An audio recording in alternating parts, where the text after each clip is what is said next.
Meseszerű település helyét maromok jelzik, és medvék sincsenek, csak akkor, ha átszöknek Szlovákiából.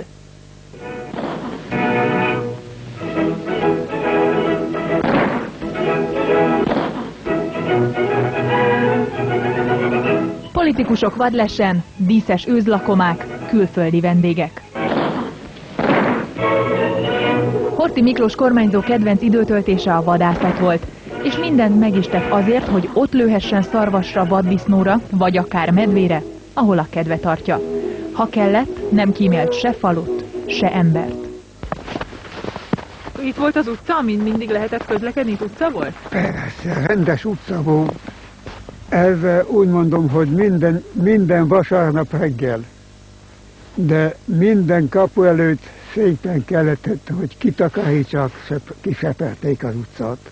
Ez így volt. Akkor elég sűrűn álltak itt a házak, látom. Ez a lakás itt úgy nézett ki, mint egy emeletes lakás. Szabadosségi volt. Na de abból kifolyólag, hogy pince lakás volt alatta, azért volt olyan, hogy mindegy emeletes lakás. Ha így visszaemlékszek, hát elég nagy falunak nézett ki, de most ma úgy néz ki, mintha elveszett volna még a területje is. Hát persze, hogy kisebb.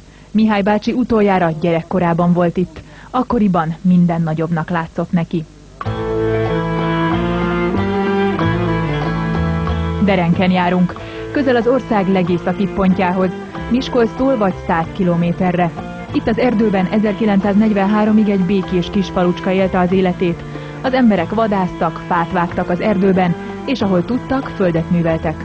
Amíg Horthy Miklós egyszer erre nem járt vadászni. Horthy oda egy vad rezervátumot tervezett. Ennek a első lépéseit meg is tette, ugyanis medvéskertet telepített oda.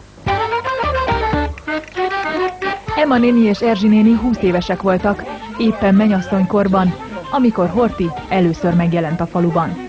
Mindenki a kapuban megállhatott, de az útra nem szabad volt kimenni. Csak az udvarból nézhettük a Horthy Miklóst.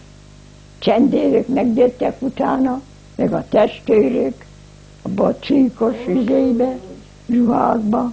Az erdésznél főztek nekik. A sok katonaság ott volt, sok csendőr ott volt, sok emberek, hajtók, akik a vadat hajtották. Hát Horthyt láttam a fehér lovát is, fehér lovon daloltuk a rútát. Hogy fehér lovon, Horthy a mi vezérünk. Derék ember volt Horthy. Hát abban nem kellene belemenni, hogy mit is értett Erzsi néni azon, hogy derék. Talán, hogy szép szálember volt. Legyen itt elég annyi, hogy Horthy Miklós imádott vadászni, és igazán jó vadász hírében is állott. Elsősorban a Dunántúlon és Gödöllő környékén nyúlra és fászánra lőtt. Igazán otthon kenderesen érzi magát. Ott töltötte gyermekkorát, és családja körében ma ott éli a magyar földbirtokos visszavonult és békés életét. Büszke volt szenvedélyére, kenderesi kúriájának falát is ezekkel a vattrófeákkal díszítette, de a vadászat nem csak kedvtelés, hanem diplomáciai lehetőség is volt a részéről. A magyarországi vadászatoknak különös jelentőségük van, részben idegenforgalmi szempontból, részben azért, mivel könnyebbé teszik a reprezentálást. Külföldi politikusokat egy ilyen programra könnyebb volt ugyanis Magyarországra csábítani, mint egy íróasztal melletti tárgyalásra. Az észak-magyarországi Derenkfalu környéke pedig különösen tetszett a nyugati politikusoknak.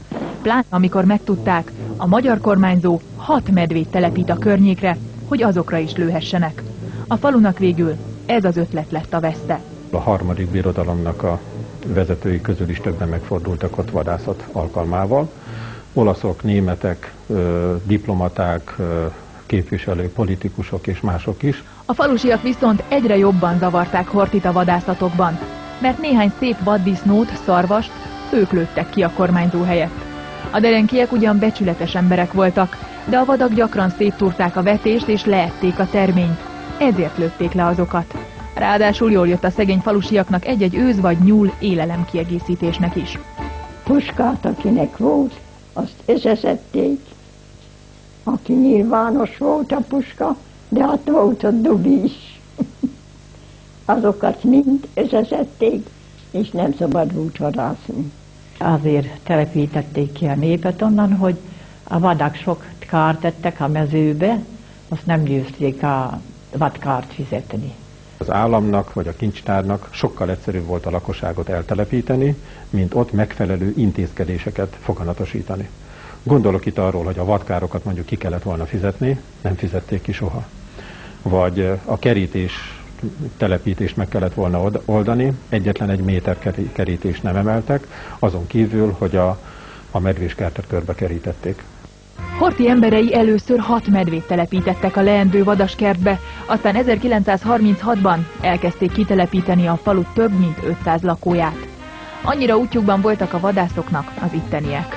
Azok a falusiak, akik az első világháború és Trianon után éppen maguk döntöttek úgy egy népszavazáson, hogy Szlovákia helyett mégis Magyarországhoz akarnak tartozni.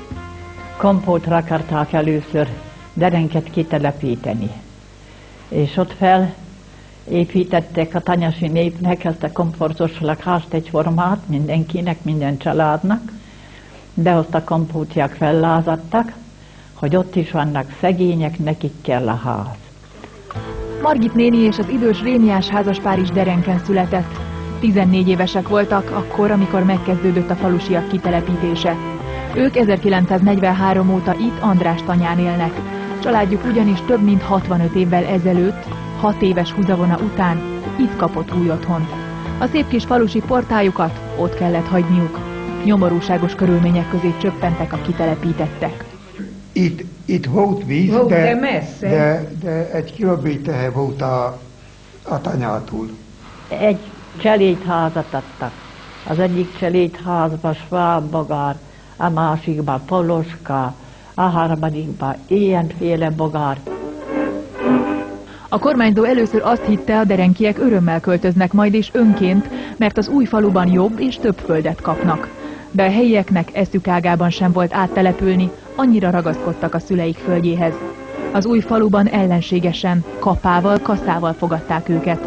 Rablót kiáltottak a betelepülőkre, ugyanis ott is erőszakkal kisajátították a zsidóktól azokat a földeket, amelyeket a derenkieknek cserébe ajánlottak. A 4. zsidó törvényre hivatkozva elvették tőlük a földeket, és így került hozzájuk, tehát az oda telepített emberek kezébe így került ez a birtok.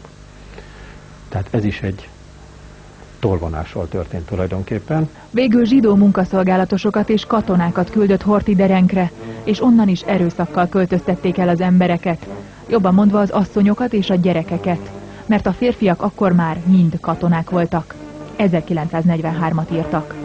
Emma néni is egyedül hurcolkodott, a férje akkor már 1 éve volt a fronton, és végül sosem látta az új otthonát. A Donkanyarban halt meg, éppen a beköltözés napján. Mikor rá került a sor, annak ott kellett lenni.